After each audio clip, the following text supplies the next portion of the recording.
Kicking off hour number 3 here on Hurrdat Sports Radio. I'm Ravi, Lulla, Connor Kavulak here with me. We're on AM 590 ESPN Omaha and ESPN Tri-Cities. And for this third hour, we are on KFOR in Lincoln. Welcome to all our Lincoln listeners. You can also check us out on YouTube, where the comments have been off and popping today. Appreciate everybody listening on YouTube and Twitter. We are joined now on the Warhorse Sportsbook Hotline by our guy, Mike J. Schaefer of Husker 24/7. Schaefer, what's going on, buddy? Oh, not a lot. How we doing up in Omaha today? Oh, just living the dream, having a good time. Love being here in Omaha. It's a joy. We're just doing great. Yeah, it's a great day. It's good. What's so funny? You don't believe we're having a great time? I always have a great time when I'm up in Omaha. So it's true. You need to come and actually hang out with me when you're in Omaha sometime. We just did like a couple weeks ago. I mean, kind of. You were talking to Jack the whole time. That's not true. You're getting a little jealous? It was a little true. I mean, I came over to say hi to you guys, and you're like, we're talking about fantasy football. And I was like, all right, I'll see you guys later. It was important. I ended up beating him later in the weekend. It crushed his spirit, which is anyone who's ever met Jack Mitchell. That's your ultimate goal upon meeting him, is you just want to go crush his spirit. It's also not that hard to do. I feel like that's why it's so much fun. It gets, that he's just going to keep coming back. It's like one of those, inflatable things you see along the highway for car dealerships. Like he's just going to be all over the place and full of energy, and you always know that it's going to just be right back the next day. I thought maybe the analogy I would have gone for was Charlie Brown win the football and you're loose. Just keep pulling the football away from him. My family watches the Charlie Brown Thanksgiving and Christmas things every year, so as you should, as everyone should. Classics. Yeah, it's a national pastime, I think, is watching Charlie Brown. Yeah, everybody, Bo. Schaefer, let's talk a little bit of transfer portal. I'm sure you haven't talked about that at all. So this is a very unique and interesting topic idea that you great poll. I'm sure you've never heard of before. I'm very creative and clever that way. So there's been a few names that we've heard Nebraska tied to, at least in conversation. Will Howard, which I think is a reach at best. Sam Leavitt and Blake Shapen. Out of those three guys, which do you think are even a little bit realistic, and which do any of those three guys, I mean, I'm sure Will Howard does, like, get you excited about Nebraska's quarterback room for next year? They're all sort of unique in an entirely different way. Like, it's like they just went and they took one from three different, buckets basically of different types of quarterbacks here, which makes it sort of interesting to discuss all of them in the abstract. With Will Howard, I think he's a good enough college quarterback. My one kind of concern is that he was blessed to be playing with a really great running game at Kansas State the entire time. Mm-hmm. They didn't have the best wide receivers. I feel like you're going to take a step down in both of those situations at Nebraska. And so it just puts a lot more pressure on Will Howard. And I wonder, like, if you're going to invest, do you really feel like you're one piece away in your quarterback without necessarily having the other, complementary pieces? Maybe Will Howard's job is to develop those guys into complementary pieces. That would be the counter argument there. With Blake Shapen, I guess it's kind of a question of, is this just because of, comfort, or do you really view this as a guy that's going to be healthy, going to be available to give you, you want 12 games, obviously. And so I'm curious on that one. And then, Sam Leavitt just feels like an upside bet, someone that, was a 4-star in last year's recruiting class, a big athletic kid, wants to be, developed as a passer, but has the ability to run a little bit. So it allows you to retain that in the offense, but you can try to build around his arm. The interesting thing is he was the one that barely played in the game against Nebraska, but he did have the bounce pass that went for the touchdown. So, those, they're all like really unique. I guess I think their best shot is probably Shapen. It'd probably go Shapen, Leavitt, Howard. I mean, but that also might be the order of the interest from other programs. Like Shapen might be the most available of those three too. And that might be why it seems like Nebraska could end up with him. I don't know what his market necessarily is because of the injuries. And it's just the way that Baylor was down this year, it creates a perception that probably chases some off from him as well. So with the QBs you listed, you mentioned that, we're going to need those complementary pieces. We need that running game. We need those receivers. Where do you see the biggest room for improvement in those rooms to help those QBs kind of get into that level of success that we need out of them? Well, I don't know. Without outside additions, like if they don't go get a running back out of the portal or a freshman running back that can push right away, I don't know how confident I can feel in Nebraska's running game. I mean, I think Emmett Johnson is a fine piece, but I feel like Nebraska needs to move beyond fine. I mean, if you just go back to when they started missing bowl games and you look at their running backs in that stretch, Nebraska has not been particularly good in the running back room, and they haven't, they have 1,000-yard season to show for it in that entire time. So that kind of speaks to itself. I would think that you should also be looking hard in the portal for a running back. And then at wide receiver, I think that one's trickier because you don't want to stunt any development growth that you could get from Jalen Lloyd, and they like Demetrius Bell and Malachi Coleman and Jaden Doss.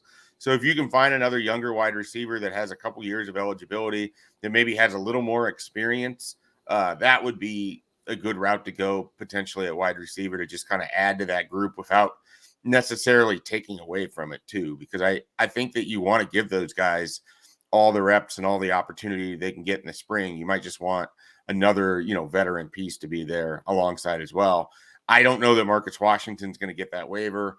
I don't know that Isaiah Garcia Castaneda needs a medical hardship to play another year. So I'm curious what they end up doing at wide receiver as well. Schaefer, have you been surprised at all about the, I guess, interest in Will Howard? Not that people want him, but it seems like the way people are talking about Will Howard, he would be putting up like Dylan Gabriel or Cam Ward numbers. And he's a really good player from a really solid program. But I don't know. I guess I've been a little taken aback by the fact that people seem to think that he is arguably the best quarterback on the market before Gabriel went on yesterday. Like, have you been surprised at all by the reaction to him in the portal? No, not necessarily. I think that a lot of people associate him with the Kansas State run last year, and then Kansas State's been solid, like you said, these last 2 years. I think that he has kind of the general traits that people want. I mean, you can look at his numbers and you can try to extrapolate those, and you would certainly think that if you put that on Nebraska's roster, they could have won more games last year. Sure. But that's kind of the thing that I think is a fallacy in all of this, is everyone's going to take the quarterback and put him in last year's situation, but that's not what it's going to be. You're going to have different players. You're going to have different opponents. Oh, that's what's waiting for you in 2024. And I just don't know that Nebraska has enough on offense to just be one piece away. And so I don't know that that just Will Howard alone changes the outlook for Nebraska significantly for 2024. So yeah, I'm kind of with you. I'm surprised that there's this much fervor, but at the same time, when Lincoln Riley's flying out there, when Notre Dame, Will Howard was the number one guy for them until Riley Leonard was in the portal. I mean, it just seems like these prestige programs have really valued Will Howard. So then it would trickle down to the fans with the way that it's going to get covered. Yeah, I guess it's the prestige programs that seem to be coveting him. That surprises me a little bit. I think he's just a really safe, comes from a good program. Like I think he's also transferable, where you could probably put him in most offenses and it's going to be fine. I mean, Sure. I wouldn't put him in what like Liberty tries to do. That wouldn't look very good. But I mean, for the most part, he's going to fit what Notre Dame or USC or these places want to do. And I think that they might also view him as a little bit more cost effective in some cases too. Is there a quarterback that we haven't talked about yet, or that maybe you've heard could have some interest in Nebraska, or Nebraska could have some interest in them? Not yet. I mean, we'll see kind of who all gets into the portal throughout the next sort of couple weeks. That's the thing that's interesting, is I don't know how quick Nebraska is going to move on everything, because there's going to be these shifts, right? Like when when William Howard goes off the board, that takes a team away. When, all these other places like Minnesota getting their quarterback takes a team away. And then you still have teams that are finishing out bowl seasons, teams that are finishing out playoff. Like there's going to be a whole list of players that are going to go in January that are also going to be somewhat interesting to this program as well. And so it's just a matter of, if you think you have the guy right now, you move forward on it, but it also doesn't hurt you to be patient. And I look at a guy like Sam Levitt, and I don't know that he's going to make a fast decision either. And if Nebraska is hoping to take 2 quarterbacks, are you hoping that you can convince a guy like that you are totally fine taking 2 quarterbacks and he's still going to have an opportunity? And then do you take that commitment before you get the second quarterback? But there's kind of a tricky nature to all of this. And unless you're slam dunk yes on somebody, and I don't know that other than maybe Will Howard, they would be, it might behoove them to slow play it a little. Schaefer, at the some of the other positions, I know we talked about running back and obviously some wide receiver. Do you look anywhere like defensively, maybe linebacker, where they might want to add some pieces, or do you think they like the guys they already have in the building there?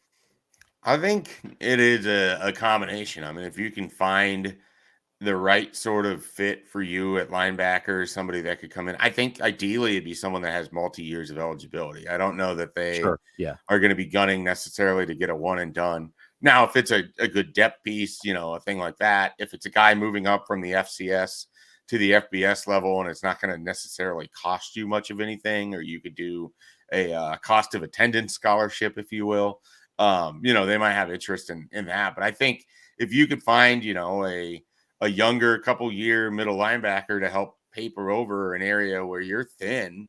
I mean, beyond Mekhi Bayer, and if John Bullock walked, Nick Henrich is gone, Luke Reimer is gone. I mean, you've got a kind of a thin spot there at middle linebacker, and so I'll be very interested, who they sort of use this spring, but also if we see a couple names pop up again, more from the transfer portal market than true freshmen. Because I think you need somebody that can help you out next year. Schaefer, this is a super weird question and nothing to do with Nebraska, fun. Really. Do you know, is there rules around with the transfer portal, if a guy were to enroll basically immediately in like a winter session or whatever, could they theoretically play in a bowl game? I don't think so. I think the way that it works is that their status for that team is only available at the start of the second semester for the new program. Okay. Does that make they can be there earlier for the workouts and stuff, but essentially like it's after a semester break. Now I don't know how that works with the quarter system people. Right. But yeah. I know this was an effort to combat before the season where if a guy transferred in August, he would end up on like this happened with Nebraska with Tristan Gebbia and Oregon State, that, people were leaving and then able to join programs that were on the quarter system because they hadn't started school yet. So I think they were trying to do it to where when you enter the portal, when you go in this session, as it just now opened, you are not available to play again until the start of the next session. So that is my understanding of it. Now there could be some sort of loophole in there. They're pretty good at leaving those out there, but you just got to find the right person to expose it. Because I just thought it would be a little funny if, with the whole Florida State situation, if they were to like find a quarterback and be like, hey, we're going to play with a quarterback in January, whatever. Would have been a little amusing for me. So that's my brain goes. But Caleb Williams is just like playing for Florida State. Yeah, he does like I mean, I don't know if he's graduated, but yeah, somebody like that. They're like, hey, Will Howard's at Florida State now, or Cam Ward. Cam Ward's been rumored at Florida State. Be like, hey, Cam Ward's at Florida State now. He actually could play in the playoffs, so put us in. If they had. But anyway, back to Nebraska. Out of the transfer portal into recruiting. I know that we sometimes forget about the high school recruiting at this part of the year because of the transfer portal, but I know you keep your ear to the ground there as well. Obviously the Grant Bricks commitment was huge. They had a 2025 commitment as well. CJ Simon, is that the name? Yeah, CJ Simon. Yeah. Okay, yeah, it was escaping me for some reason. I kept wanting to say Carly Simon. I knew that wasn't it. You're so vain.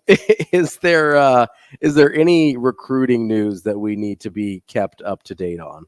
Well, on CJ Simon, I think he's an interesting get out of Oklahoma. I mean, he's a little bit of a kind of a tweener wide receiver. You're going to use him in the slot. You're going to get him the ball on end arounds and reverses, and kind of let his quickness come to roost. I know that for some people, they're worried that he may not be fast enough.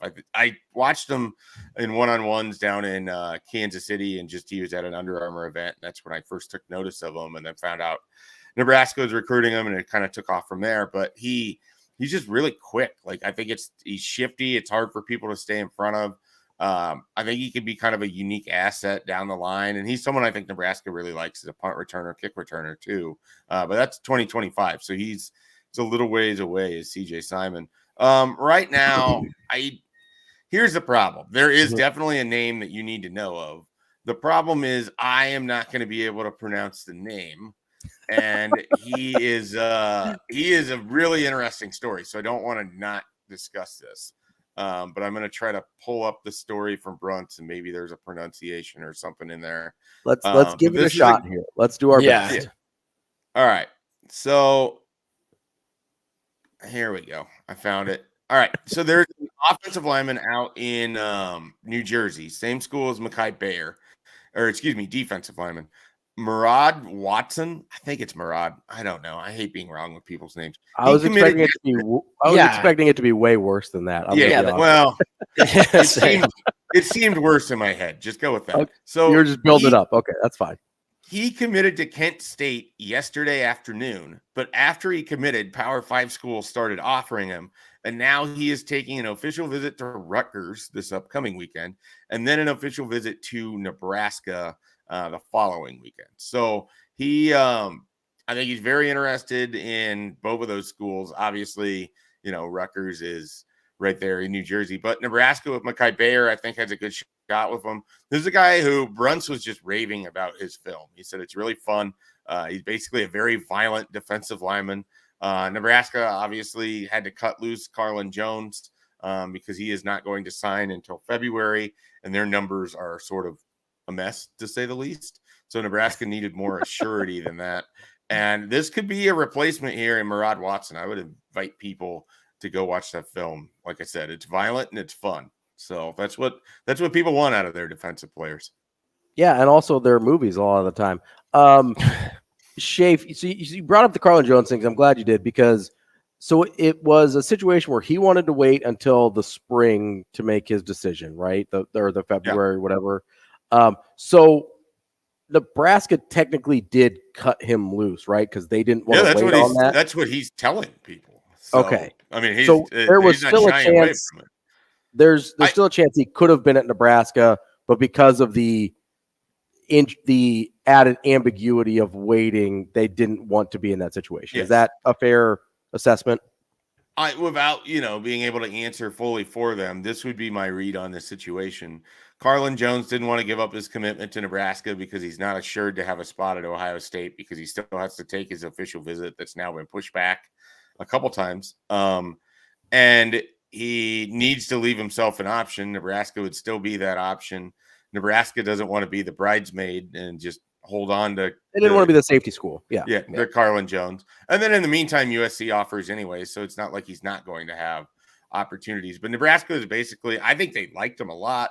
I think he liked Nebraska just fine, but he's, and he told me this when Ohio State offered, he has to explore what those the alternatives are. Sure. Like he has to let himself know if he's making the right decision. And I have nothing but respect for that. And I think Nebraska basically said the same thing. Like, we appreciate it. We think you're going to be great, but we can't guarantee you a spot. And so we've got to move forward. And that's ultimately what happened. And that's a guy that also tells you how good they feel about their defensive line, by the way. Well, I was going to ask. They could take a guy where it's like, I would put him in my Super Six. Like, that's how good this isn't like a, sometimes when Nebraska loses a commit, it's like, he wasn't going to be that good anyways. No, this was I feel like Carlin Jones was one of their 6 best commits, but they just, numbers are where they are. And I think they are comfortable. If guys in the class want to look around, then they're not going to wait on them, and that's sort of where they're at. How much of that to you from the Nebraska perspective, and I'm asking you to, try to play armchair psychologist a little bit here, which if you know anything about people that work in sports, like we're definitely qualified for that. How much of it do you think from Nebraska standpoint was the, hey, we want guys that really, really want to be here versus we like what we have in the room. This isn't a huge position of need for us. Like, were both of those things factors in your mind?